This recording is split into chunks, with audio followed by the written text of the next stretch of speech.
Hello, I'm going to show you how to create tags in this video. And tags are really useful for sorting your documents into different categories, especially if the document fits into more than one category.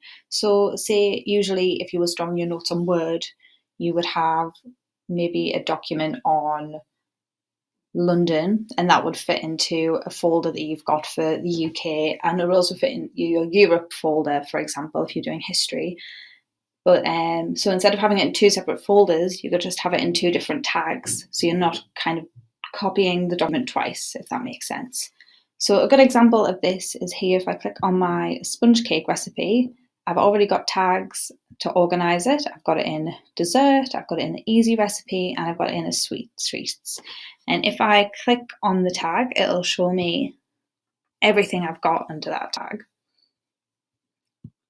So if I go to let's go to my guacamole recipe, and I'll show you here. You can see I've got the Mexican tag, and I'm also going to add this to the easy recipes tag because it's a pretty simple recipe. So it's just to create a tag, it's simply a double hashtag, and then you start to write out where you want to file it. And here you can see it's my easy recipes. I'm just going to click that, and you can see here it's been added to my tags. And if I go into the easy recipes, that's now been added.